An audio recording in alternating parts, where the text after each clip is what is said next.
예, 마지막 3교시 시작하도록 하겠습니다. 2교시에서 대표적인 타력의 4대 수행법, 그래서 4대 기도법, 염불, 그 다음에 견전, 그 다음에 주력, 주문수행이라고도 하죠. 주력, 그리고 오체투지, 절수행에 대해서 각각의 특징을 살펴봤습니다. 시간이 좀 넉넉하면 하나하나 더 세밀하게 설명드리고 싶었는데 우리가 시간 관계상 굵직한 부분만 좀 짚어드렸습니다. 여기서 꼭 당부드리고 싶은 것은 한번 골고루 다 해보시기 바랍니다.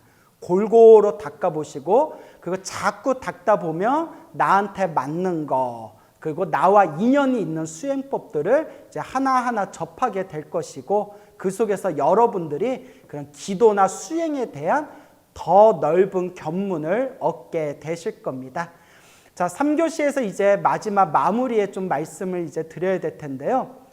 자력 수행과 타력 수행이 있다고 했지 않습니까? 오늘 우리가 주제로 삼고 있는 이 기도는 바로 타력 수행인데 타력 수행, 기도의 그 가장 큰 특징은 가피를 경험하게 된다는 겁니다. 가피. 앞에서 가피에 대해서 설명드렸죠? 불보살님께서 중생들에게 주는 그런 에너지를 가, 더할 가자, 가라고 부르고 중생 입장에서 받는 것을 입을 피라고 부른다. 그래서 가피라고 한다고 했는데 옛 선지식들께서는 이 가피를 세 가지로 정리를 했습니다. 그래서 이 가피를 흔히 삼종가피라고 부릅니다. 불보살님이 중생들에게 주는 타력의 가피, 기도의 가피, 이걸 3종으로 나누자면 3종가피. 그래서 첫 번째 현전가피, 두 번째 몽중가피, 세 번째 명훈가피가 되겠습니다. 명훈가피는 다 들어보셨죠? 우리 예불문 마지막에 원공법계제중생 자타일시 성불도 할 때 앞에 명훈가피력이라고 나오죠? 자, 그래서 우리가 명훈가피력, 그래서 이 세 가지의 가피, 3종가피가 있는데 이 3종가피에 대해서 간단히 설명을 드리자면 현전가피는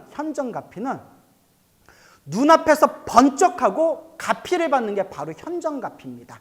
현전가피.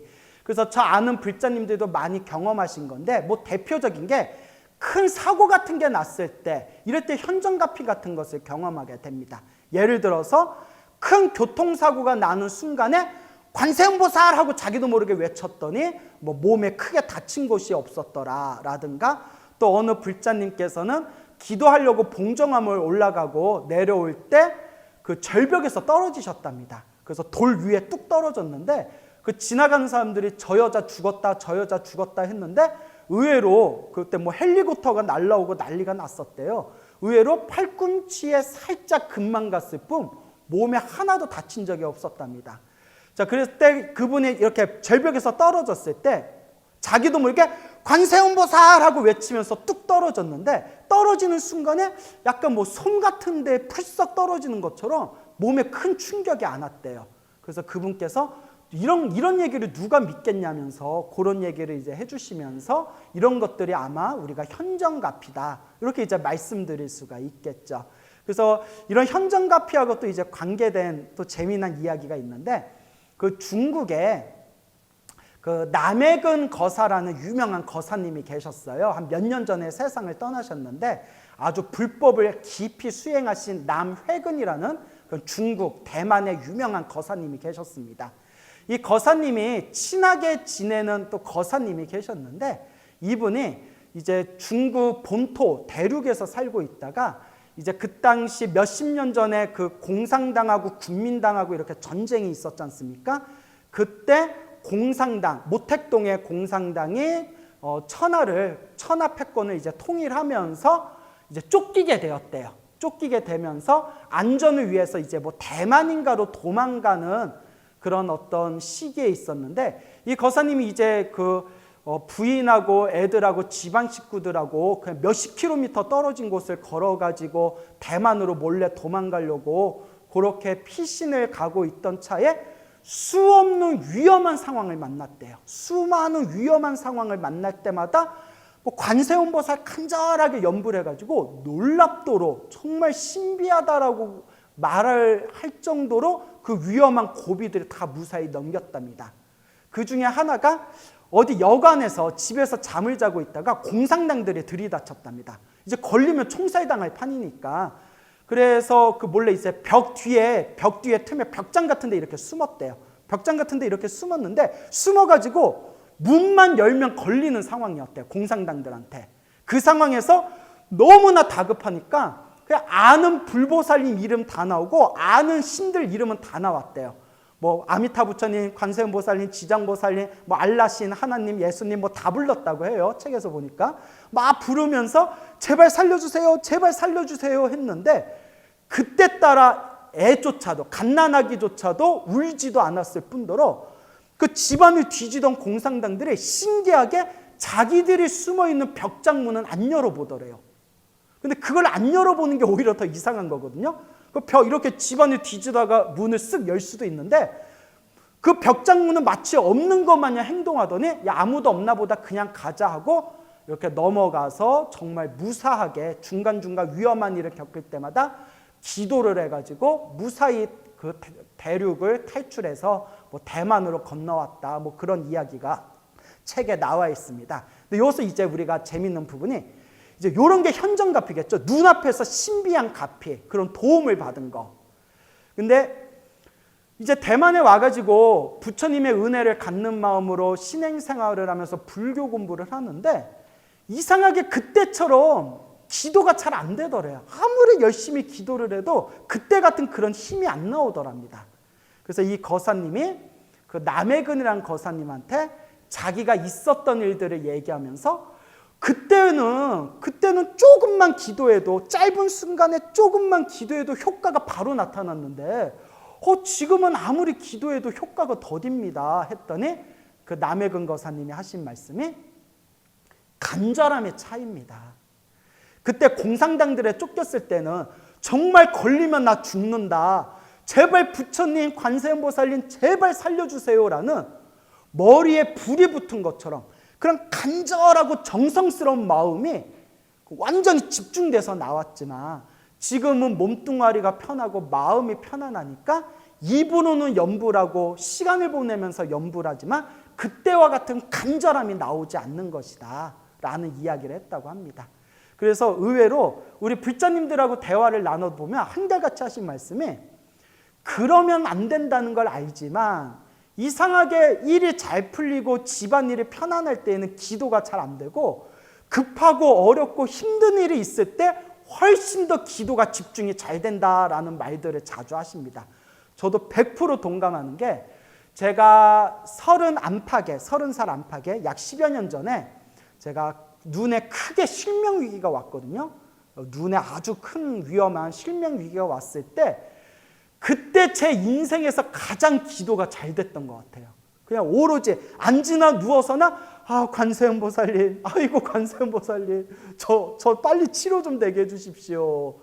그러니까 정말 간절하게 기도가 나오는데 어쨌거나 이제 치료가 잘 돼가지고 그 실명 위기에서 넘어가고 난 뒤에는 그때같이 또 기도가 잘 안 돼요. 그냥 시간 보내면서 기도는 하고 있지만 그때같이 날카롭고 간절하게 기도가 잘 안 돼요. 그래서 중생 마음이 이렇구나라는 거 저도 이렇게 웃은 적이 있습니다. 그래서 현정가피는 눈앞에서 번쩍하고 가피를 받는 겁니다. 그걸 현정가피, 앞에서 현재 이 순간 앞에서 가피를 받는 거. 그래서 큰 위험에 빠졌을 때, 그래서 이것도 티베트 불교의 큰 스님들이 하신 법문에 나오는데 티베트 불교에서 그때 공산당이 이제 중국 공산당이 티베트에 이제 침략을 해서 티베트 불교의 수많은 분들 스님들도 막 살해당하고 죽고 다들 뭐 수용소에 끌려가고 그런 험악한 일들이 역사적으로 있었거든요. 그때 스님들 중에서 돌아가신 분도 많았지만 죽은 분들도 많았지만 총에 맞았는데 멀쩡하신 분들 이야기도 지금도 남아있다고 합니다. 그 이야기가 그 스님, 티베트 큰 스님 법문에 보면 도망가다가 이렇게 총소리가 나는데 이제 도망가다가 이제 막 뒤에서 땅땅땅 총소리가 나고 해서 막 도망가면서 막 옴마니밤메모 외우고 막 관세음보살 외우고 막 이렇게 외우다가 총에 맞았대요. 땅 하고 총에 맞아서 정신이 쓰러졌는데 깨어봤더니 요 가사 승복자락에 구멍은 뚫렸는데 몸에 뭐 총 맞은 자국은 없다느니 뭐 이런 도저히 믿을 수 없는 신비한 가피 이야기. 그리고 뭐 스님들 중에 혹은 티베트 불자들 중에 그 산맥을 넘어서 그 다람살라로 이제 만명을 갈 때 막 그때 막 폭풍이 불고 막 음식이 다 떨어지고 막 목이 말라서 금방이라도 쓰러져 죽을 것 같은 상황에서도 막 이렇게 염불을 하고 기도를 했더니 기적 같은 일들이 일어나 가지고 무사하게 다람살라로 만명 가게 되었다, 넘어가게 되었다. 이런 이야기들이 전해지고 있답니다. 이런 게 이제 현정가피겠죠. 근데 이 업이란 게 참 무서워요, 여러분. 우리가 기도를 해서 사실 모든 게 다 풀린다고 생각해서는 안 됩니다. 제가 항상 말씀드리지만 좋은 일도 나쁜 일도 결국은 다 내가 지은 업이거든요. 다만 기도를 통해서 내가 지은 업장을 점점 소멸하고 내 마음을 닦아나가는 거지 기도로 모든 걸 다 이룰 수는 없습니다. 그래서 티베트 불교에도 얼마나 고승들이 많습니까? 정말 티베트 불교에도 훌륭한 고승들이 많고 그렇게 기도를 많이 했는데도 결국 티베트가 침략되고 빼앗기고 티베트의 사원들이 불타고 수많은 스님들이 죽고 하는 것은 결국 기도의 힘으로 못 막았지 않습니까? 그래서 저도 여러분들한테 기도의 중요성에 대해서 말씀은 드리지만 그렇지만 저도 기도 지상주의자는 아닙니다. 다만 기도를 통해서 마음을 닦을 수 있고 기도를 통해서 내 불행의 업장을 소멸시킬 수 있고 기도를 통해서 내 선업과 공덕을 닦을 수 있다 말씀을 드리고 강조할 뿐이지 기도로 모든 걸 이룰 수 있는 건 아닙니다. 결국 중요한 것은 좋은 일도 나쁜 일도 다 내가 지은 인연법이다. 결국 좋은 인연을 짓고 항상 마음을 닦고 이 복과 선업과 공덕을 닦는 것이 중요하다라는 것을 꼭 명심하시길 바랍니다. 자, 그래서 가피의 첫 번째는 현정가피. 현재 이 순간 눈앞에서 번쩍하고 가피를 받는 것. 이게 현정가피가 되겠습니다. 두 번째는 몽중가피입니다. 몽중가피는 말 그대로 꿈속에서 가피를 받는 것을 몽중가피라고 합니다. 자, 그 부처님 경전, 특히 밀교 경전에 보면 이런 내용이 나옵니다. 불보살님께 기도를 많이 하고 수행을 많이 하면 점점 업장이 소멸하고 이제 선업공덕이 늘어나게 되는데 내 업장이 소멸하고 선업공덕이 늘어나게 되는 그 신호를 내 잠재의식, 꿈속에서 그걸 발견할 수가 있다고 합니다. 그래서 밀교경전이나 이런 경전, 선지식들의 말씀에 의하면 꿈에서 불보살님을 본다거나 혹은 부처님의 경전을 본다거나 혹은 거룩한 스님을 보는 거, 그러니까 불법승 삼보를 보는 거죠. 꿈에서 불보살님이나 경전이나 거룩한 스님을 보는 것은 내 업장이 점점 소멸하고 선업과 공덕이 늘어나고 있다는 잠재의식의 신호라고 합니다. 그래서 제가 이런 얘기를 했더니 어떤 보살님께서, 불자님께서 스님 제가 업장이 엄청 많이 사라졌나 봐요 이러시더라고요. 그래서 아니 왜요 했더니 꿈에서 광우 스님 봤어요 이러더라고요. 그래서 내가 나 어떡하냐 보살님 거룩한 스님을 봐야 되는데 저는 거룩하지가 않아가지고 꿈에서 저 보는 건 개꿈이에요 이렇게 말씀드렸더니 아니에요 스님은 저한테는 거룩해요 이러더라고요. 그래서 내가 너무 미안해가지고 이왕이면 좀 원효대사 정도는 돼야 거룩한 스님 정도는 되지 않겠냐. 조금 수준을 높여라. 이렇게 광우 스님 보거나 이렇게 뭐 주지 스님 보거나 이런 거는 조금 약한 꿈이다. 이렇게 좀 말씀을 드렸죠. 좀 역사적으로 거룩한 스님들을 봐라. 이렇게 이제 말씀을 드렸더니 막 웃으시더라고요. 자, 어쨌거나 불보살님을 보거나 경전을 보거나 거룩한 수행자를 보는 꿈. 그 다음에 기도하시는 불자님들이 자주 경험하시는 건데 몸에서 더러운 게 빠져나가는 꿈, 막 토를 한다거나 아니면 대소변을 시원하게 싼다거나 몸에서 더러운 오물이나 더러운 벌레 같은 거, 벌레나 뱀 같은 더러운 것들이 빠져나가는 꿈이 업장이 소멸하는 꿈이라고 합니다. 이런 꿈을 꾸신 분들이 굉장히 많아요. 저 아시는 불자님들 중에서도 막 어깨 팔이 마비돼가지고 병원을 다녀도 치료가 안 됐는데 그냥 내 어빈이 포기하고 기도를 열심히 했는데 꿈에서 그 오른쪽 어깨와 팔에 허연 게 가득해서 봤더니 구더기가 상상만 해도 소름 끼친대요. 그 구더기가 바글바글 구더기가 팔에서 막 줄줄 빠져나가는 꿈을 꿨대요. 그리고 이게 뭐야 하고 벌레를 다 털어내고 꿈에서 깼는데 그날부터 어깨가 흔적도 없이 어깨 아픈 게 싹 사라졌다. 이런 얘기가 수도 없이 많거든요. 또 여러분 저 수원에 복령사라고 있지 않습니까? 복령사를 창건하신 묘엄이라는 어른 스님이 계셨는데 이 묘엄 비구니 스님이 이제 몇 년 전에 세상을 떠나셨죠. 요 묘엄이라는 큰 스님이 계셨는데 요 묘엄 스님께서 그 이제 20살 안팎에 그 묘엄 스님이 청담 스님 따님이세요. 저기 도선사 청담 스님 따님이셨는데 그러니까 참 그것도 업이 참 묘해요. 청담 스님이 출가하시고 나서 몰래 집안에서 3대 독장가 그랬을 거예요. 몰래 출가하고 나서 이제 몇 년 만에 집에 돌아오니까 어머니가 난리 치셨겠죠. 그러면서 어머니가 부탁하신 게 애 하나만 낳아다오. 아들 하나만 낳으면 내가 너 절에 가는 거 안 잡겠다.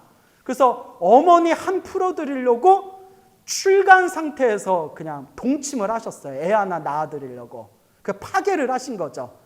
천하의 그 계율이 되게 청정하신 분이었는데 사실 청담스님 같은 분도 드물어요. 근데 청담스님이 정말 지옥에 가는 마음으로 어머니의 한을 풀어드리려고 그 속갓대 남겨둔 부인하고 하룻밤을 자고 절로 돌아왔는데 그나마 낳은 아이가 또 딸인 거예요. 예, 참 그 업이 묘하죠. 그러다가 그렇게 구박을 많이 받았대요. 스님이 파괴하면서까지 아이를 낳았는데 딸을 낳았다고 그렇게 구박을 많이 받았지만 결국 그 딸로 태어나신 그분이 이제 묘엄 스님, 비구니계의 큰 스님이 되셔서 정말 한국 비구니계에 큰 족적을 남기셨죠. 그러니까 이와 같이 또 여러 가지 인연법들이 있는 것 같아요. 근데 이 묘엄 스님도 이제 성철 스님께서 성철 스님하고 청담 스님하고 절친한 도반이셨거든요. 성철 스님께서 이제 절친한 도반 딸이니까 각별하게 신경을 쓰셨겠죠. 그래서 싹 불러가지고 매일같이 능엄주를 외워라. 뭐 하루에 능엄주를 108독씩 해라라고 시켰대요. 네가 능엄주만 3년 동안 1000일 동안 열심히 외우면 너 평생 중노릇하고 공부하는데 아무 장애가 없을 거다. 능엄주를 외워라 해서 그 하루에 능엄주 108독 하려면 얼마나 힘들어요. 능엄주가 5주 길어요. 엄청나요. 막 혀도 막 엄청 꼬여요. 막 스타다가 더 스타다 바라보면 막 침도 엄청 튀기고 그 하루에 108독씩 절에서 할 일 다 하고 노동할 거 다 노동하고 공부할 거 다 공부하고 잠 줄여가면서 꾸벅꾸벅 졸아가면서 설거지하다 졸면서 능엄주를 하루에 108독씩 하고 하다 보니까 점점 마음이 투명하게 하나로 집중되더니 우리같이 평범한 사람이 능엄주 한 번 외우는데 30분 걸리거든요. 능엄주 빨리 외워도 20분 정도 걸려요. 능엄주를 10분 만에 외우면 와, 힘받았다 보통 이렇게 표현해요. 능엄스님이 나중에 능엄주를 한 번 외우는데 5분 걸렸대요. 완전히 힘이 딱 붙어가지고. 그래서 나중에는 한 번 능엄주를 한 번 딱 생각하면 능엄주를 처음부터 끝까지 한 생각에 돌려버릴 정도가 됐대요. 이걸 우리가 주력에서 말하는 힘받았다 표현하더라고요. 어른들이 힘받았다. 주력에 힘받았다 이렇게 표현하시는데 뭐 옛날식 표현이죠. 힘받았다라는 게. 그렇게 능엄주에 집중했을 때 비몽사몽에 웬 허연 할아버지가 오더니 할아버지가 묘엄스님의 배를 쭉 자르더니 배에서 창자를 꺼내서 깨끗한 물에 닦아가지고 배를 다시 뱃속에다 창자를 넣어서 이렇게 꼬매주더래요. 그러더니 자 이제 됐다 하고 할아버지가 휙 사라지더래요. 잠에서 딱 깼는데 이게 뭔 꿈인가 너무 생생해가지고 그 꿈을 꾸고 난 이후로 묘엄스님이 항상 신경이 예민했는지 항상 책기가 있었대요. 지금 치면 위궤양같이 항상 책기가 있었는데 그 꿈을 꾸고 나서 그 책기가 있었던 그 윗병이 속병이 흔적도 없이 사라졌다라는 이야기가 그 묘엄스님께서 직접 그런 법문을 하신 적이 있습니다. 그러니까 이게 불보살의 가피는 이루 헤아릴 수가 없습니다. 이런 게 이제 몽중가피가 되겠죠. 몽중가피. 꿈에서 이와 같이 가피를 받는 게 몽중가피. 근데 이제 몽중가피, 꿈의 가피에 대해서 말씀을 드렸는데 여러분 제가 이렇게 재미나게 꿈 얘기도 말씀해드리고 기도의 신비한 이야기도 말씀드리는 게 이제 초보 불자를 위해서 말씀드리는 거예요. 아직 기도의 마음을 내지 못했던 불자들에게 이러이런 진짜 신비한 힘이 있다. 힘들고 괴롭고 답답하면 부처님께 의지해서 기도를 열심히 해라. 이런 신비한 가피가 반드시 우리를 도와준다라고, 그러니까 한마디로 애들한테 사탕 주고 꼬시듯이 이렇게 제가 재미난 이야기를 버무려서 이렇게 말씀을 드리는 건데, 중요한 게 여러분, 좋은 약도 많이 먹으면 독이 돼요. 녹용이 아무리 좋아도 녹용을 많이 먹으면 간이 상하거든요. 홍삼이 아무리 좋아도 홍삼을 많이 먹으면 몸에 열에 체해요. 그와 같이 좋은 약도 많이 먹으면 독이 되듯이 꿈도 이런 업장소멸에 대한 꿈, 기도하면서 생기는 신비하고 그런 거룩한 어떤 현상들도 이런 게 있구나 생각하고 흘려버려야지, 거기에 딱 집착해버리면 좋은 것도 독이 돼버립니다. 그래서 가끔 기도에 맞들린 불자님 중에 한참 기도하다가 그런 좋은 꿈 꾸기 시작하고 주변에서 그런 믿을 수 없는 신비한 어떤 에너지 같은 현상들이 일어나기 시작하면 갑자기 거기에 딱 집착해버리는 분들이 있어요. 그런 분들한테 꼭 당부드리는 게, 모든 것은 꿈과 같고 환상과 같고 물거품과 같고 이슬과 같고 하늘에서 번쩍이는 번갯불과 같아서 집착할 게 하나도 없습니다. 제가 몽중가피니 꿈 얘기니 이런 거는 경전에도 나오는 얘기고 실제로 기도를 많이 하신 불자님들의 실제 체험담이기 때문에 기도 열심히 하라는 뜻에서 맛있는 양념을 좀 쳐드린 것뿐이지, 아무리 맛있는 양념도 너무 많이 쳐버리면 오히려 양념이 독하기 때문에 오히려 그 음식의 맛을 진짜 느낄 수가 없게 돼요. 그래서 꿈이라든가 몽중가피라든가 신비한 에너지 같은 현상들도 이런 게 있나 보구나 생각하고 그냥 편안하게 흘려버리고 내려놓으셔야 되지, 너무 그런 거에 딱 집착해버리면 절대 곤란하다는 걸 꼭 말씀드리고 싶습니다. 그래서 어떤 불자님이 계시는데, 그분은 꿈만 꿨다면 저한테 찾아와서 물어보는 거예요. 그래서 내가 꿈 해몽사냐고. 그냥 좋은 꿈이든 나쁜 꿈이든 내 마음이 만든 현상이다. 내 마음이 만든 다 한바탕 꿈이다 생각하고 내려놓으라고 그렇게 몇 번 말씀을 드렸는데 그게 잘 안 되나 봐요. 그래서 기도 열심히 하려고 재미있는 꿈 얘기해 줬는데 저분은 오히려 저렇게 꿈에 집착해버리는구나. 그래서 너무 안타까웠던 적이 있어요. 다행히 요새는 안 찾아오시더라고요. 자, 어쨌거나 너무 이런 거에 집착할 필요는 없습니다. 그냥 재미 삼아서 보시면 돼요. 여러분들도 영화 볼 때 영화 보고 재밌으면 그 자리에서 끝내지, 영화 보고 재밌는 거 10년, 20년, 30년 거기에 막 집착하고 그 영화의 그 재미에 부둥켜 안고 이러진 않지 않습니까? 그거 정신병이에요, 여러분. 편집증입니다. 그러니까 그 기도하면서 일어나는 좋은 것도, 기도하면서 일어나는 모든 현상도 그냥 마음이 만든 환상이다 생각하셔야 여러분들 기도의 수준이 훨씬 더 업데이트가 될 수 있다라는 것을 꼭 명심하시길 바랍니다. 그래서 몽중가피에 대해서 설명을 드렸고요. 마지막 가장 중요한 게 사실 명운가피예요. 명운가피가 뭐냐? 그림자 명자예요. 그림자 명.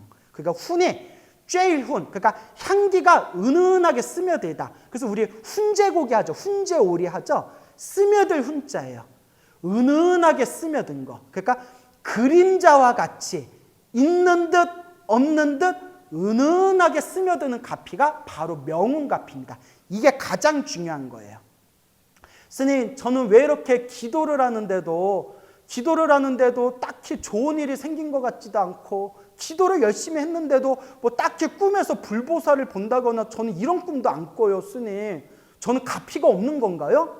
아닙니다. 절대 아닙니다. 오히려 눈으로 보이고 귀로 들리고 입으로 맛보아지고 손으로 만질 수 있는 가피는 진정한 가피가 아니에요. 그거는 하나의 현상일 뿐이에요. 진짜 좋은 가피는 뭐냐? 제가 그 불자님한테 그랬죠. 불자님, 근데 불자님이 예전에 그랬잖아요. 스님, 기도하면서 그래도 마음이 너무 편안합니다. 기도했더니 마음이 너무 편안하고 이제는 두 다리 뚝 뻗고 잠을 잘 수가 있습니다 하셨는데 기억나세요? 예, 스님, 지금도 기도를 하면 마음이 편안합니다. 그 마음이 편안한 맛에 기도하고 있습니다. 그때 제가 보살님, 그게 진짜 가피예요. 그게 바로 명운갑입니다. 그림자와 같이 있는 듯 없는 듯 은은하게 항상 나를 알게 모르게 도와주는 갑이, 그게 바로 명운갑이고 그게 최고의 갑입니다. 세상에서 가장 맛있는 음료수는 바로 물입니다. 물. 콜라는 평생 마실 수가 없어요. 사이다는 평생 마실 수가 없습니다. 하지만 물은 평생 마실 수가 있어요. 물이야말로 최고의 음료수인데 최고의 음료수인 물이야말로 아무 맛도 없습니다. 그와 같이 평생 가져가는 최고의 가피는 있는 듯 없는 듯 아무 맛도 없는 이 순수한 명운가피야말로 최고의 가피입니다. 기도할 때마다 마음이 편안하고 알게 모르게 몸과 마음, 내 주변이 알게 모르게 편안해지는 가피가 최상의 가피입니다 했더니 그 보살님이 스님이 말씀하신 거 들어보니까 그 말이 맞네요 하시면서 그래도 마지막에 그래도 저도 꿈 좀 꾸고 싶고 저도 뭐 좀 보고 싶어요 자꾸 이러시더라고요. 그래서 어쩔 수 없다 이랬죠. 자, 그래서 이게 명운가피입니다. 눈앞에 번쩍하고 나타나는 것도 없고 꿈에서 특별한 걸 경험한 것도 없지만 그냥 기도하니까 마음이 편안해요. 그래서 기도하면서 마음이 편안하고 그냥 기도하는 이 순간만큼은 내 몸도 마음도 편안하면서 왠지 부처님이 항상 나를 지켜주고 있는 것 같은 그 느낌, 그게 바로 명운가피입니다. 그래서 3종 가피가 있다. 첫째, 눈앞에서 번쩍하고 경험하는, 실제로 경험하는 현전가피. 그 다음에 몽중가피는 이제 꿈에서 불보살님의 가피, 신비한 체험을 하게 되는 몽중가피. 하지만 이렇게 눈으로 보고 귀로 듣고 이렇게 몸으로 만져질 수 있는 가피는 진정한 가피가 아니다. 그래서 금강경에서 이야기하지 않습니까? 형상으로서 부처님을 볼 수 있거나 소리로서 부처님을 들을 수 있다면, 찾을 수 있다면 그것은 진정한 도가 아니다라고 금강경에서는 이야기하지 않습니까? 내 마음을 닦을 수 있고 내 마음이 편안한 이 가피야말로 최고의 가피다. 명운가피. 이렇게 이해하시길 바랍니다. 그래서 세 가지 가피, 현정가피, 몽중가피, 명운가피에 대해서 말씀을 드렸는데, 자, 이제 마지막도 이제 중요한 마지막 부분을 하나 꼭 언급을 드리자면, 제가 항상 기도 얘기하면서 항상 제가 하는 얘기예요. 절에 다니는 수많은 불자님들 중에서 흔히 이런 경험들을 많이 하세요. 절에 다니면 좋은 일이 생길 줄 알고 부처님한테 공양도 많이 올렸고 나름대로 기도도 많이 했는데 집안에 엄청나게 안 좋은 일이 생기는 거예요. 그러면 내가 뭘 잘못했나? 부처님이 영험이 없나? 불교가 더 엉터리였나? 그러면서 불심이 꺾여버리는 그런 일들이 굉장히 많습니다. 그래서 처음에 집안에 좋은 일이 생길까 싶어서 기도했는데 내가 원하는 소원 성취가 안 됐을 때 에휴, 뭐 절에 다녀봤자 아무 소용없네 하고 절에 안 다니는 분들도 계시고, 그리고 뭐 애가 좋은 대학 가기를 바라는 마음으로 100일 동안 수능기도 정말 열심히 했는데 애가 원하는 대학에 못 들어가니까 갑자기 정내미가 뚝 떨어져가지고 또 절에 안 다니는 분들도 있고, 또 실제로 어느 노보살님이신데 평생 애들만 바라보면서 애들 키우면서 평생 부처님께 기도하다가 말년에 사랑하는 딸이 갑자기 죽어버린 거예요. 우리말로 급사죠, 급사. 이유도 없이 갑자기 죽었대요. 평생 애들만 잘 되게 해주세요라는 마음으로 평생 절에 다니고 평생 불사하고 평생 좋다는 기도는 다 했는데, 그래서 실제로 애들이 다 잘 풀렸대요. 애들이 잘 풀리는 모습을 보고 아이고 부처님 영험이 있구나 하다가 사랑하는 딸 하나가 갑자기 죽어보는 바람에 자기가 딱 법당에 가서 부처님을 노려보면서 이렇게 얘기했대요. 부처님, 사람 잘못 건드렸어 라고 한마디 했대요. 그분은 정말 분노가 찬 거예요. 어떻게 당신이 나한테 이럴 수가 있냐. 정말 뭐 부처님이 살아 움직이는 분이었다면 맞짱 한번 깠을 분위기였어요. 스님, 제가 그때 부처님한테 그랬습니다. 부처님, 사람 잘못 건드렸어. 그 한마디 딱 남겨놓고 몇 년 동안 절은 쳐다도 안 봤대요. 그런데 그분이 다시 절로 돌아와서 다시 정성스럽게 부처님께 참회의 눈물을 흘리고 기도를 시작하게 되었습니다. 그분이. 왜냐? 제 입으로 얘기해도 되나요? 저를 만나가지고 저를 만나서. 왜냐하면 우연히 TV를 틀다가 웬 동글동글한 스님이 막 혼자서 막 이러더래요. 그래서 나이 어린 스님이 말을 재밌게 하네? 이렇게 듣는데 그때 이런 내용이 나왔대요. 아무리 기도를 많이 하고 복을 지어도 나쁜 일이 생길 때가 있습니다. 근데 여러분 꼭 기억하시고 명심하십시오. 열심히 수행을 하고 기도를 했는데도 나쁜 일이 생긴 것은 내가 받아야 할 큰 업보를 작게 받고 있는 겁니다. 불교는 철저히 내가 지은 업을 내가 받는다는 이념법이기 때문에 내가 지은 업을 피할 수가 없습니다. 단 진정한 마음으로 참회하면서 기도하고 복을 지으면 크게 받을 걸 작게 받을 수가 있습니다. 라는 법문을 들으면서 그분이 순간 어쩌면 내 딸이 저렇게 갑자기 세상을 떠나게 된 것도 큰 그림에서 보면 내가 크게 받아야 할 과거 전생에서부터 내가 누군가를 아프게 하고 누군가를 괴롭히고 누군가를 힘들게 했던 크게 받아야 할 업보를 내가 그 빚을 받은 거구나. 어쩌면 더 크게 받아야 될 걸 자식 하나 잃은 슬픔으로 끝난 걸 수도 있겠구나라는 생각이 들면서 그동안 기도해오고 그래도 큰 스님들께 법문 들었던 에너지가 있었기 때문에 마음에 그런 성근, 착한 열매가 딱 솟아오르게 된 거예요. 그러면서 다시 이제 부처님의 품 안으로 돌아오신 노보살님이 계십니다. 그래서 여러분 꼭 명심하시기 바랍니다. 이미 앞에서 제가 하고 싶은 얘기를 다 했는데 불교에서 말하는 행복과 불행은 철저히 내가 지은 인연법입니다. 내가 지은 업에 의해서 좋은 일도 나쁜 일도 다 펼쳐진 겁니다. 좋은 인연도 나쁜 인연도 다 내가 지은 업입니다. 그래서 부처님조차도 석가족이 멸망했을 때 끝까지 막지를 못하셨던 겁니다. 목련존자, 신통제일 목련존자가 부처님께 이렇게 말씀을 드립니다. 부처님, 저의 신통력으로 저 석가족을 모두 다른 세상으로 탈출시키겠습니다. 그 석가족을 살릴 수가 있습니다. 그때 부처님께서 이렇게 말씀하십니다.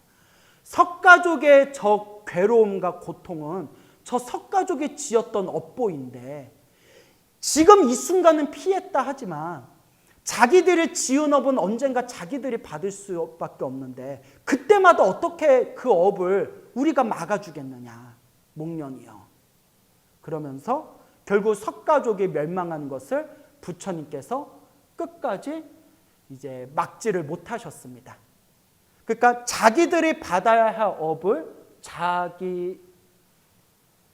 자기들이 받아야 할 업을 자기들이 스스로 받을 수밖에 없다는 인과 업보, 이 인연법은 불교에서 가장 중요한 핵심이 되는 겁니다. 단 여러분 크게 받을 걸 작게 받는다고 했죠. 석가족은 비록 멸망했지만 그 뒷이야기가 너무나 아름답습니다. 우리 눈에는 석가족이 멸망한 것만 보이지만 석가족은 열심히 부처님의 계율을 잘 지켰던 공덕의 힘으로 이번 생에 멸족한 석가족은 죽은 뒤에 모두 다 하늘 세계에 태어나게 되었다고 합니다.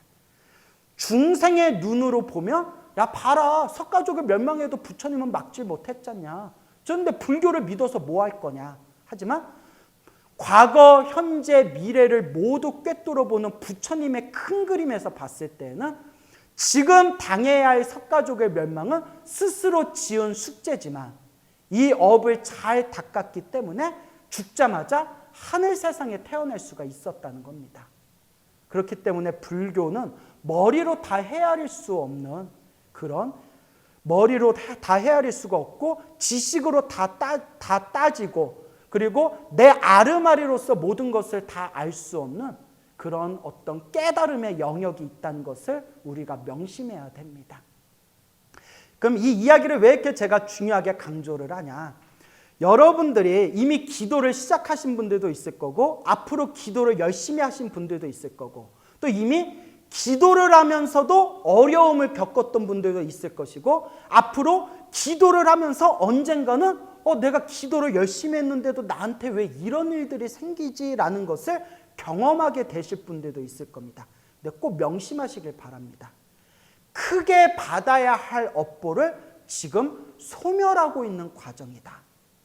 그래서 금강경에서도 분명히 이야기하기를, 어떤 사람이 죽어서 악도에 떨어져야 할 사람인데 이번 생에 금강경을 수지독송한 공덕으로 사람들에게 손가락질 받고 천대받는 그 업으로 악도에 떨어질 큰 업장을 지금 소멸하고 있는 것이다 라는 게 금강경에도 나오지 않습니까? 즉 우리가 마음을 닦고 기도를 하고 수행을 하면서 펼쳐지는 모든 일들에서 하나하나 일어나는 그 괴로움이나 고통이나 고난들은 내가 기도를 엉터리로 했거나 기도를 잘못해서가 아니라 오히려 기도를 열심히 하고 기도를 제대로 했기 때문에 크게 받아야 할 업을 작게 받고 있는 과정이라는 것을 여러분들이 마음에 되새기시기 바랍니다. 그래서 이와 같은 이야기들을 통해서 만약에 불자님들께서 기도를 한다고 모든 일이 다 저절로 풀린다고 생각했는데 기도를 했는데도 내가 안 좋은 일이 생겼네? 그럴 때 마음으로 내가 전생에 지은 빚이 있고 전생에 지은 숙제가 있는데 그걸 내가 지금 갚고 있는 것이구나. 이렇게 마음을 돌리면서 끊임없이 자신의 기도의 힘으로 자신의 에너지를 더 좋은 쪽으로 발전시킬 수 있도록 노력하셔야 됩니다. 그래서 제가 불자님들께 늘 드리는 이야기가 있습니다. 여러분, 편안하고 행복할 때일수록 더 열심히 기도하고 복을 지어야 됩니다. 내가 전생에 복을 많이 짓고 내가 공덕을 많이 닦아서 이번 생에 이렇게 편안하게 사는구나. 그러니까 내가 더 열심히 이번 생에 복과 공덕을 지어야 되겠구나 라고 마음을 일으켜야 되고, 그리고 힘들고 괴롭고 답답할수록 더 열심히 기도하고 복을 짓고 선업을 짓고 공덕을 쌓아야 됩니다. 내가 전생에 박복하게 살고 내가 전생에 지어놓은 업장이 너무나 두꺼워서 내가 지금 이렇게 힘들고 괴롭고 답답한 거구나. 이번 생에 조금이라도 내 빚과 내 숙제를 닦기 위해서 더 열심히 기도하고 복과 선업과 공덕을 닦아야 되겠구나 라는 마음으로 여러분들이 기도에 임하시길 바랍니다. 그래서 여러분들이 기도를 하실 때 어떤 기도를 하든 하나의 기도를 통해서 꾸준히 기도를 닦아 나아가실 때 마지막에 여러분들의 개인적인 소원을 비셔도 됩니다. 우리 아들이 수능 기도가 코앞인데 우리 아들이 수능 시험 잘 보게 해주세요 라고 기도하셔도 괜찮습니다. 괜찮습니다. 지금 코로나 때문에 경제적으로 많이 힘든데 부처님 저희가 경제적으로 편안해질 수 있도록 조금만 더 도와주십시오라고 기도하셔도 괜찮습니다. 괜찮습니다. 우리 가족들이 건강하고 편안하게 해주세요라고 가족들을 위해서 기도해도 괜찮습니다. 단, 이 말씀은 꼭 드리고 싶습니다. 기도를 할 때 개인적인 소원의 기도를 하더라도 마지막에는 반드시 사옹서원으로 마무리해라. 나만을 위한 기도를 수준이 낮은 기도라고 했고 모든 중생을 향한 기도를 수준이 높은 기도라고 했죠.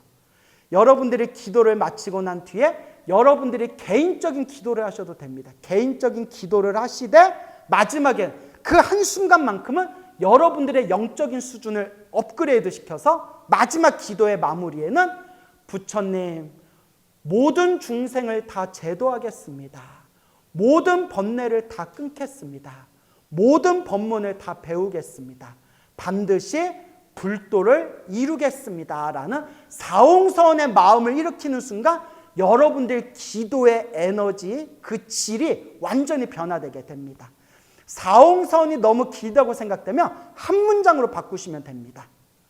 모든 중생 다 함께 성불하여 지이다. 모든 중생 다 함께 성불하여 지이다. 이것을 보리심이라고 합니다. 위로는 깨달음을 구하고 아래로는 모든 중생을 제도하고자 하는 마음, 보리심. 바로 이 보리심, 모든 중생이 고통에서 벗어나 행복하기를 바라는 마음, 모든 중생이 다 함께 성불하고자 하는 그 마음을 보리심이라고 부르고, 이 보리심이야말로 우리가 성불할 수 있는 가장 강력한 원동력이라고 합니다. 그래서 우리 불자 여러분, 기도를 하시고 기도를 마치고 난 뒤에 얼마든지 개인적인 소원을 비셔도 됩니다. 하지만 내 개인적인 소원이 이루어지고 안 이루어지고는 마음에 그냥 내려놓으십시오. 내가 소원이 이루어지든 안 이루어지든 내가 기도한 공덕은 반드시 남습니다.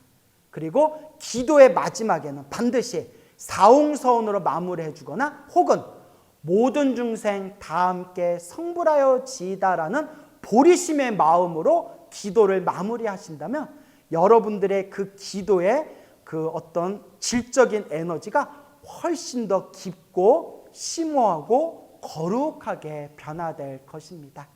자, 그리고 지금까지 이야기를 펼치면서 중간중간 질문을 하신 분들이 계시다는데 그 질문에 간단하게 좀 답해보는 시간 가져보겠습니다.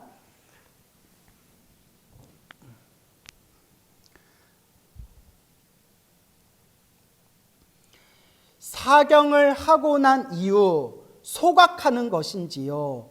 아니면 보관하는 것인지요? 만약 소각하려면 절에 가서 해야 하는지요? 아주 좋은 질문 하셨습니다. 자, 먼저 원칙을 말씀드릴게요. 원칙은 경전은 태우는 게 아니랍니다. 경전은 절대 태우면 안 된답니다. 왜냐? 부처님의 말씀이 담겨있는 경전을 태우는 거는 부모님의 몸을 태우는 거와 같다라는 말씀까지 있을 정도입니다. 그러니까 원칙을 말씀드린 겁니다. 원칙은 경전은 태우는 게 아니다.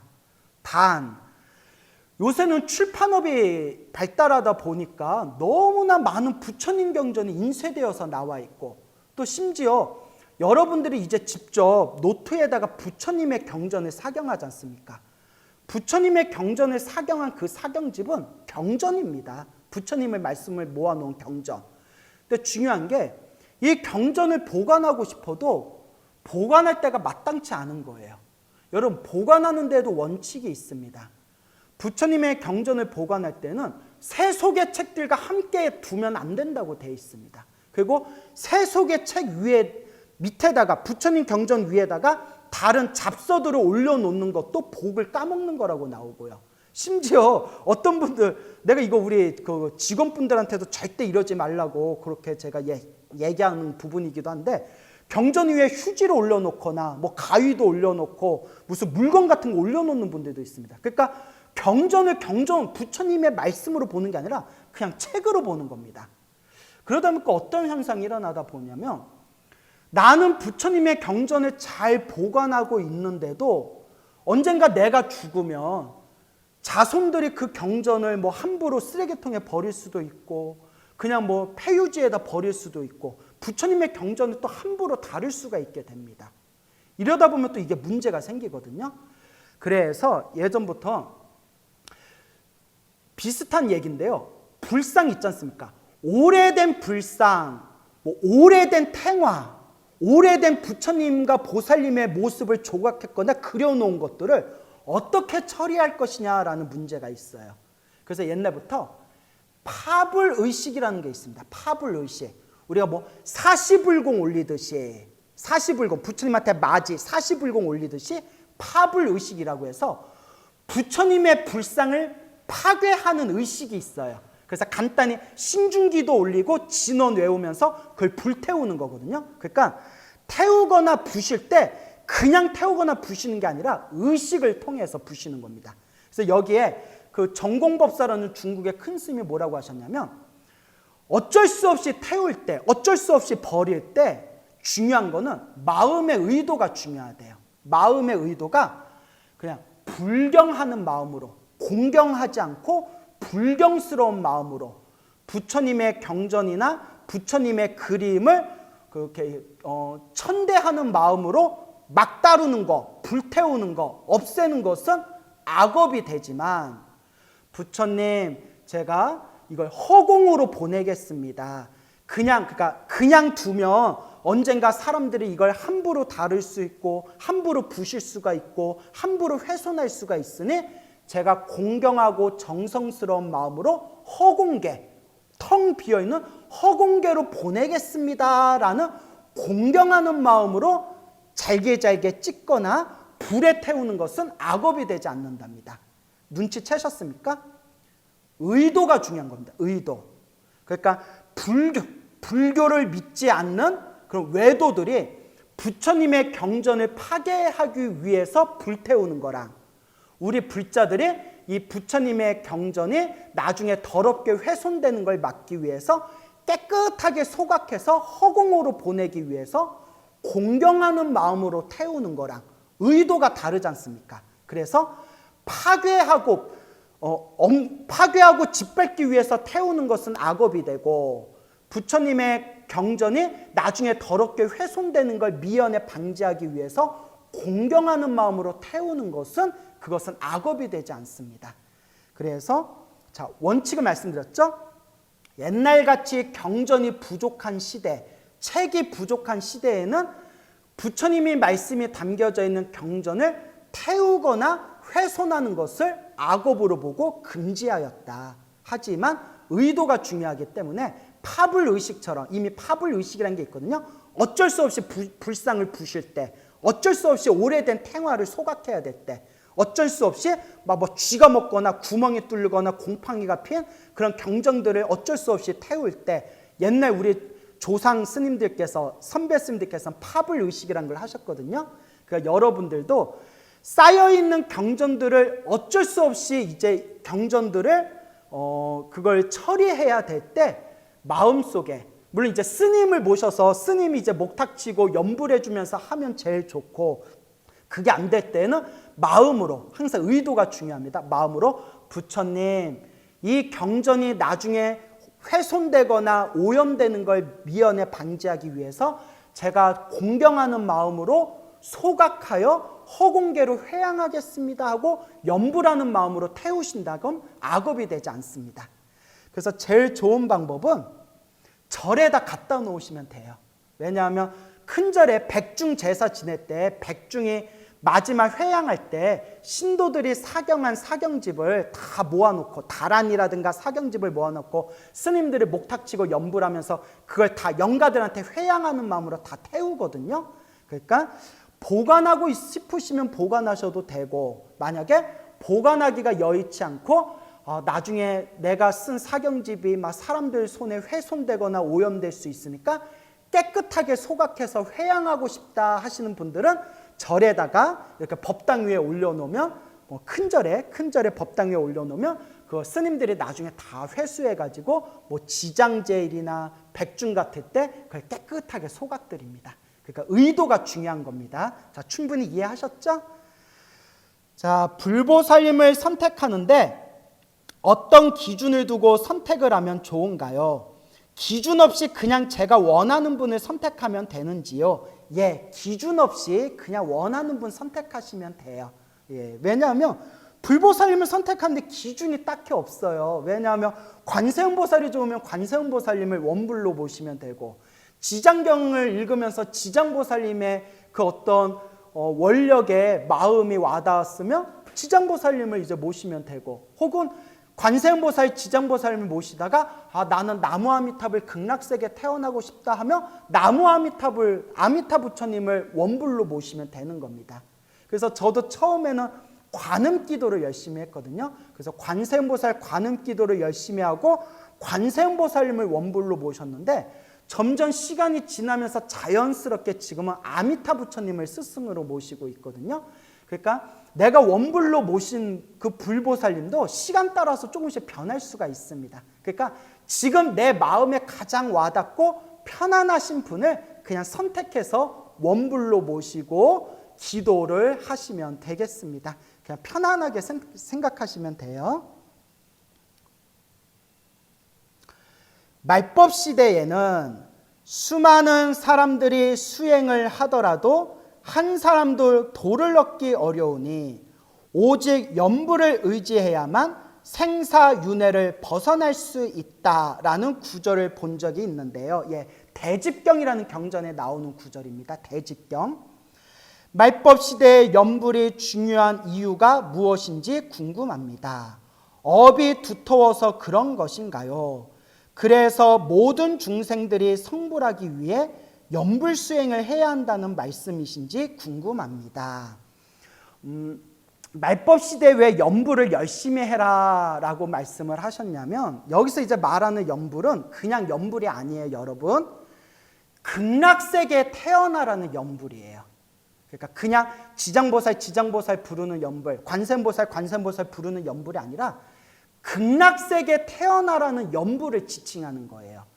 그러면 왜 이런 사상이 나오게 됐냐면, 저도 처음에 20대에 저도 처음 출가할 때 오로지 참선만 하려고 출가했어요. 제가 이미 중고등학교 때, 이미 중학교 때 고승열전 시리즈를 다 봤거든요. 고승열전 시리즈 있지 않습니까? 그때 고승열전 시리즈를 다 보고 고등학교 때 하라는 수능 공부는 하지 않고 도서관에 가서 막 달마대사, 막 조사오록 보고 있고, 그러니까 대학 떨어졌겠죠. 예? 다 자기 인연법이에요. 자기가 지은 대로. 그리고 출가하기 전에 최인호 씨의 길 없는 길이라는 책 4권, 그게 이제 그 참선하는 스님들의 이야기를 경어 스님이라는 일대기의 그 흐름에 맞춰서 쓴 책인데 아주 명작이에요. 최인호 씨가 천주교 신자인데도 아주 그렇게 훌륭한 책을 또 쓰셨어요. 그 책을 다 읽고 제가 이제 출가를 했는데, 중고등학교 때부터 불교 서적을 읽고 출가를 하다 보니까 이미 행자였는데도 강원에 있는 스님들보다 불교를 더 잘 알았어요. 물론 자랑은 아닙니다. 제 얘기는 그 정도로 저도 참선 수행하려고 출가했던 사람이고, 20대 동안 열심히 선방을 다니면서 저도 아미타 부처님 같은 거 안 믿었어요. 아미타 부처님 같은 거 안 믿고, 염불 같은 거 안 믿고, 염불이니 지장기도니 관음기도니 이런 거는 수준 낮은 신도들이나 하는 거다라고 생각했고, 사람들한테도 저도 그렇게 이야기했거든요. 그런데 제 마음이 확 바뀌게 됐어요. 근데 확 바뀌게 된 게 갑자기 번쩍하고 바뀐 게 아니라 점점 마음에 확고한 그 참선에 대한 믿음의 균열이 생기면서, 균열이 생기면서 그게 이제 이렇게 무너졌어요. 그러면 왜 스님 균열이 생겼습니까? 라고 한다면 솔직히 말씀드릴게요. 제가 균열이 생기게 된 이야기를 솔직하게 이야기를 하면 몇 시간의 이야기를 할 수가 있는데, 그 이야기를 하게 되면 그냥 여기까지 얘기할게요. 얘기할 수가 없어요. 제가 구업을 지을 수가 있고, 지금 우리 불광 미디어와 불교신문이라는 우리 불교 언론의 최정상에 있는 이 훌륭한 단체에서 이렇게 좋은 자리를 만들어주고, 이렇게 부처님의 좋은 가르침을 설하라고 이렇게 훌륭한 법석을 만들어 주셨는데, 여기서 제가 균열이 일어난 이야기를 하게 되면 불광출판사와 불교신문하고 더 이상 저는 볼 수가 없어요. 예? 구업을 줄까 봐 차마 말할 수 없는 수많은 경험들을 하면서 제가 많이 방황을 했어요. 왜 이러지? 왜 이러지? 왜 이럴까? 분위기 왜 있다고야? 그러다가 진지하게 제가 느끼고 있는 고민을, 다행인 게 제가 그래도 책을 좋아하는 습관이 있었던 게 다행이었던 것 같아요. 왜냐? 스스로 의문을 찾기 시작했어요. 그 의문에 대한 답을 찾으면서 자연스럽게 불교의 역사, 인도 불교의 역사, 중국 불교의 역사, 한국 불교의 역사, 일본 불교의 역사, 티베트 불교의 역사, 각각의 불교의 역사에서 펼쳐진 이야기들을 살펴보면서 지금 우리가 겪고 있는 문제가 이 시대만의 문제가 아니라 옛날부터 이런 일들이 비일비재했구나. 아니, 옛날에는 더 심했던 부분이 있구나. 여러분, 막말로 여러분 티베트 불교 하니까 우리가 우와 이러잖아요. 저도 한때 티베트 불교에 깊이 빠져가지고 티베트 불교를 전공하고 싶었던 마음까지 일었었거든요. 티베트 불교는 정말 훌륭한 불교지만 설악산도 멀리서 봐야 멋있지 안에 들어가면 소똥도 있고 시체도 어딘가에 묻혀져 있고 사람들이 막 아무데나 오줌 싼 데도 있고 그러지 않습니까? 깊이 들어가면 그 바닥도 이상한 데가 많아요. 우리가 겪고 있는 이 시대적인 어떤 말법 시대의 이 상황들이 지금에만의 문제가 아니라 역사적으로 티베트 불교에도 훨씬 더 심각했었고 중국 불교에도 심각했던 부분들이 있었고 인도 불교에도 이런 면이 있었네. 이런 시대적인 어떤 아픔과 혼탁함 속에서 우리 선지식들께서는 불법이 점차 쇠퇴하고 있는 말법 시대라는 것을 점차적으로 인지하게 되었구나. 그러면서 자연스럽게 이 시대의 중생들은 너무나 업장이 두껍고 너무나 시대가 혼탁하기 때문에 자기 자신의 힘만으로는 깨달음을 얻을 수가 없구나라는 심각한 문제인식을 느끼게 됩니다. 역사적으로 나온 거예요, 여러분. 역사적인 하나의 일련의 사건들이에요. 그러면서 자연스럽게 인도 불교에서 뿌리가 이제 씨앗이 싹이 트면서 중국 불교에서 번창하게 된 종파가 정토종이라는 종파가 생기게 됩니다. 정토종의 특징이 뭐냐?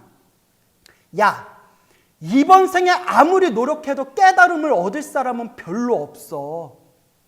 가장 좋은 방법은 아미타 부처님이 계시는 성불학교에 태어나서 가장 완벽한 환경 속에서 아미타 부처님을 스승으로 모셔서 공부하는 게 최고야 라는 정토종이라는 게 생기게 됩니다. 그러니까 이 시대에서는 이 말법 시대 중생들은 올바로 수행하기가 너무나 어렵다. 제가 20대 때 이런 얘기를 들으면 저 사람은 참 수준이 낮구나. 정법, 상법, 말법이 어딨냐. 내가 수행을 열심히 하면 그게 정법 시대고 아무리 부처님이 옆에 있어도 내가 수행을 안 하면 그게 말법 시대지. 저도 이런 얘기 했거든요. 아니에요, 여러분. 하다못해 여러분 그 강남 학군에 애들 공부 열심히 하는 과학고 같은 데 가봐도 애들 공부하는 분위기가 다르고요. 정말 그냥 맨날 애들끼리 쌈박질 해가지고 어쩔 수 없이 정원미달로 들어간 고등학교 가면 공부 분위기가 완전히 달라요. 아무리 내가 열심히 공부하고 싶어도 그런 정말 정원미달이 될 정도로 그냥 어쩔 수 없이 고등학교 못 가는 애들 억지로 구제하려고 만들어 놓은 고등학교 들어서 공부해봐요. 그렇게 제대로 공부할 수 있는 환경이 못 됩니다. 조금만 상식적으로 생각해봐도. 나는 아무리 열심히 공부하려고 하더라도 주변의 환경과 조건이라는 것을 무시할 수가 없어요. 또 중요한 게 입으로는 열심히 공부한다고 말은 해도 마음이 잘 안 따라줘요. 말법 시대 중생은. 너무 깊이 얘기하면 안 될 것 같아요. 다만 그만큼 우리 중생들의 업장이 두껍다는 거예요.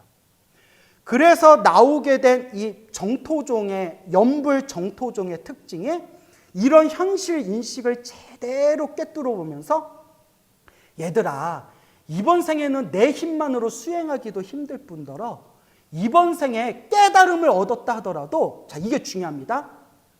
우리가 고승열전을 보거나 수많은 역사적으로 깨달음을 얻었다라는 선지식들의 이야기가 많은데 이건 제 얘기가 아니에요. 성철 스님의 그 선문정로 같은 책에도 성철 스님이 강하게 비판한 부분입니다. 실제로 참선을 해서 완벽하게 깨달은 분은 역사적으로 몇 안 된다라는 내용들이 선지식들 이야기들에 많이 나옵니다. 대부분이 마음이 좀 맑아져서 식이 맑아졌다고 하거든요. 마음이 좀 맑아져서 깊은 선정의 맛을 봤을 뿐이지 진짜 번뇌가 한 점에 구름 한 점 없을 정도로 완벽하게 번뇌가 사라진 그런 수행자가 역사적으로 과연 몇이나 되겠냐라는 그런 진지한 담론이 이미 몇백 년 전부터 선지식들 사이에서 심각하게 토론되던 주제였어요. 저는 몰랐어요. 저는 고승열전처럼 그냥 위인전에 나오신 스님들은 다 완벽하게 깨달은 분들인 줄 알았거든요. 근데 그런 책들을 보면서 혹은 비하인드 스토리를 들어보면서 밖으로 보여지는 거와 실제로 있었던 역사적인 실제 팩트는 다를 수 있구나라는 걸 굉장히 많이 이렇게 경험을 하게 되었습니다. 그래서 나오게 된 게 얘들아, 가장 좋은 게 우리가 깨달음을 얻으려면 좋은 스승을 만나야 되고 좋은 도반을 만나야 되고 좋은 도량을 만나야 된다. 세상에서 가장 좋은 스승은 부처님이고 세상에서 가장 좋은 도량은 극락세계이고 세상에서 가장 좋은 도반은 극락세계에서 부처님 밑에서 공부하고 있는 수행자들이다. 그러니 이번 생 열심히 영불해서 저 극락세계 성불학교에 태어나자라는 이른바 연불정토종, 말법시대에는 연불을 해서 극락세계 성불학교에 태어나자라는 이런 가르침이 크게 일어나게 됩니다. 이것도 중국 불교의 역사적으로 엄청난 그런 어떤 사건들의 입장에서 볼 수가 있어요. 그래서 이것만 말씀드릴게요.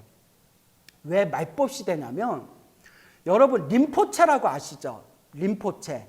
우리가 전생에 수행을 많이 하신 거룩하신 큰 수행자가 새로 환생한 분들을 림포체라고 하잖아요.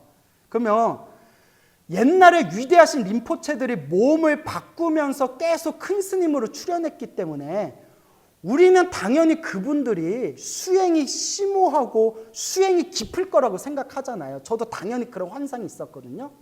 그런데 제가 만든 말이 아니라 실제로 언론에 나와 있는 팩트고 티베트 불교에서 유학을 10년 이상씩 하신 스님들이 전해주신 이야기입니다.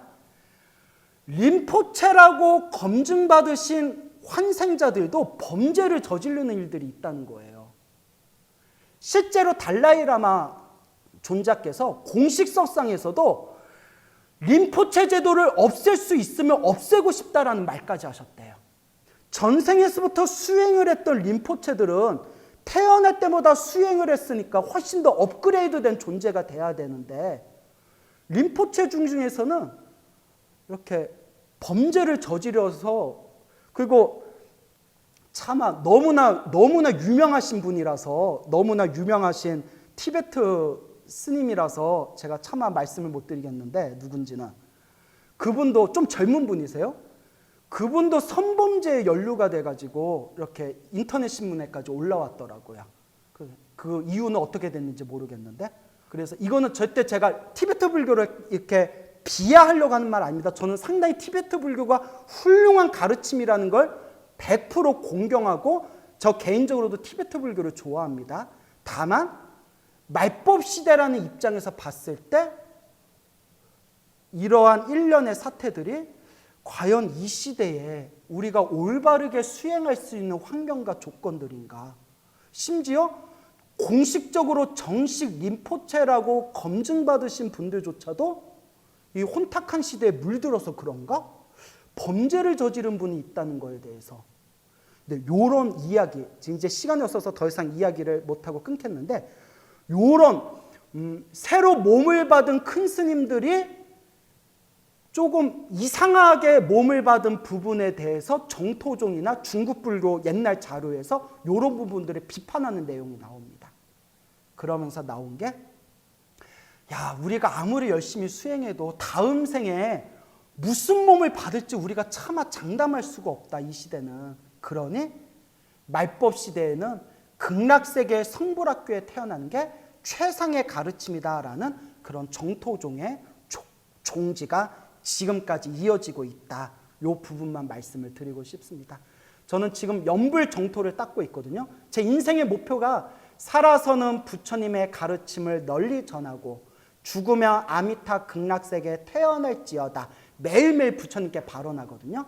근데 제가 참선하다가 연불 정토종의 의지에서 수행을 하게 된 게 일시적인 변덕이 아니라 몇 년 동안 수많은 정보와 자료와 나름대로의 치열한 사유 끝에 저는 이 말법 시대의 연불 정토종을 의지하게 된 겁니다.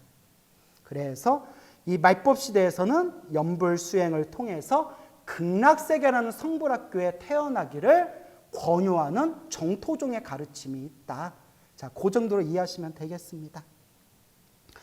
저의 부모님이 요즘 많이 싸우세요. 두 분 다 70대고 70대인데도 부부싸움을 하시는군요. 애정이 깊으신가 봐요. 애정이 있어야 또 싸운다는 얘기가 있지 않습니까? 작년부터 두 분 다 집에 계시면서 자주자주 싸우세요. 두 분이 싸우시면 제 마음도 불편하지만 두 분도 너무 괴로워하셔서 두 분이 괴롭지 않고 마음이 편안하실 수 있도록 기도를 하고 싶은데 이럴 때는 어떤 기도를 하면 좋을까요? 네, 여러분 부부싸움이 어쩔 수 없나 봐요. 그 어느 림포체께서 계시는데 이 림포체 스님이 이제 그 자기 삼촌도 평생 이 명상 수행, 티베트 명상 수행을 하신 분이고 삼촌하고 숙모도 평생 티베트 명상과 기도를 하신 분들이래요. 그렇게 자비롭고 사람들한테 친절하고 그렇게 훌륭하신 분이고 이 림포체 스님도 림포체도 어렸을 때 숙부한테 티베트 명상을 많이 배웠대요. 그래서 정말 존경하는 숙부와 숙모인데 두 분도 매일 싸운대요. 그래서 그분이 웃으면서 그렇게 매일 명상하고 사람들한테 친절하시고 그렇게 마음의 연민심을 닦는 분인데도 부부싸움은 어쩔 수가 없다. 이런 얘기를 당신도 막 웃으면서 얘기하더라고요. 왜냐하면 전생에 지겹도록 꼬인 어변들이 부부로 만난대요. 그래서 부부 사이가 평생 화 한 번 안 내고 서로가 사랑하면서 살 수 있는 것은 전생에 엄청난 서로 은혜로 만난 사이가 아니면 불가능하다고 합니다. 그러니까 부부싸움 안 하면 좋겠지만 이 중생계가 어쩔 수가 없어요. 서로 간에 아직 빚이 있나 봐요. 한 분이 참으면 되는데 두 분 다 그냥 뭐 한 분이 욱하면 또 한 분도 욱하고 하다 보면 싸우게 되잖아요. 그럼 어떤 기도를 하면 좋을까요? 하시고 싶은 기도를 하되 어떤 기도를 하든 마지막에 발언하실 때 우리 가족이 편안하게 해주세요. 우리 부모님이 편안하게 해주세요 라고 그게 마음으로 발언하세요. 그렇게 마음으로 발언하시되 싸우고 안 싸우고는 그분들의 몫입니다. 무슨 말인지 알겠죠?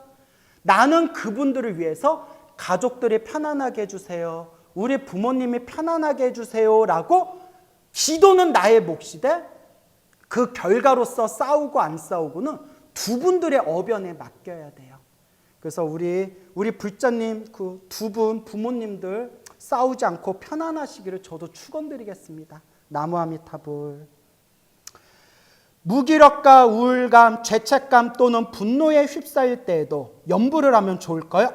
좋죠. 기쁠 때에도 나무아미타불, 슬플 때에도 나무아미타불, 화날 때에도 나무아미타불. 염불하는 건 아주 좋습니다. 분노를 잘하는 상대방이 있어 저 또한 분노를 하게 된다면 이럴 때에도 염불을 계속한다면 언젠가 분노를 하는 시간이 적어진다거나 일어나지 않는다거나 그렇게 될까요? 부처님께서는 분노가 일어나지 않고 모든 중생들에게 자비를 펼치셨지만 그래도 대받았다는 부처님의 일대기에 보면 대받았다고 나오거든요. 그래도 대받았다는 어떻게든 부처님을 죽이려고 끊임없이 모략을 벌입니다. 나는 중생을 위해서 자비심을 베풀지만 그 중생이 어떻게 변할지는 그 중생의 몫인 것 같아요. 내가 저 중생을 위해서 기도해 줄 수는 있지만 저 중생이 어떻게 변할지는 결국 저 중생의 몫일 뿐입니다. 결국 불교는 나의 수행이에요. 결국 나의 마음의 분노가 일어나냐 안 일어나냐 결국 그게 더 중요하겠죠. 그래서 실제로 염불을 열심히 많이 하다 보면 화가 좀 줄어드는 게 느껴져요. 저도 어렸을 때 가장 큰 고민 중에 하나가 너무 화를 잘 내는 거였어요. 정말 화를 잘 냈어요. 저도 되게 다혈질이지 아버지를 닮아서 뭐 화를 잘 냈는데 어느 순간에 화가 점점 사라지더니 요새는 화를 거의 안 내요. 진짜. 대신 삐져요. 예? 이게 부작용이 대신 삐져요. 그러니까 친하게 지낸 스님이 광우야 그냥 화를 내라. 그렇게 얘기하는데 약간 웃자간 말이고요. 염불을 하다 보면 화가 많이 줄어들긴 합니다. 근데 많이 닦아야죠. 저는 염불을 음악 듣듯이 듣고는 있습니다. 어떻게 하면 마음을 잘 잡을 수 있을지 궁금합니다. 예. 어떻게 하면 마음을 잘 잡을 수 있을지 궁금합니다. 불교를 한 글자로 만들면 부처님의 팔만대장경을 한 글자로 만들면 마음심자예요. 결국 마음을 어떻게 깨치느냐, 마음을 어떻게 다스리냐의 문제거든요. 그래서 지금 하신 질문은 너무나 근원적인 질문이기 때문에 짧게 대답해 드릴 수는 없고, 이렇게 좋은 자리에서 자꾸 법문 듣고 강의 듣고 부처님의 가르침을 공부하면서 자꾸 마음을 꾸준히 닦다 보면 마음을 잘 다스릴 수 있는 방법을 점점 개발하고 마음을 이제 평화를 얻게 되실 겁니다. 참고로 저도 아직 마음을 잘 못 다스려요. 다만 성불하는 그날까지 꾸준히 닦아나갈 뿐입니다. 이렇게 해서 질문이 다 말씀을 드렸고요. 거의 3교시에까지 여러분들 꾸준하게 이렇게 이야기 들어주시고 또 호응해 주셔서 너무 감사드립니다. 다음에 더 좋은 인연으로 여러분들 뵙겠습니다. 여러분 항상 행복하시고 늘 좋은 날 되십시오. 성불하세요.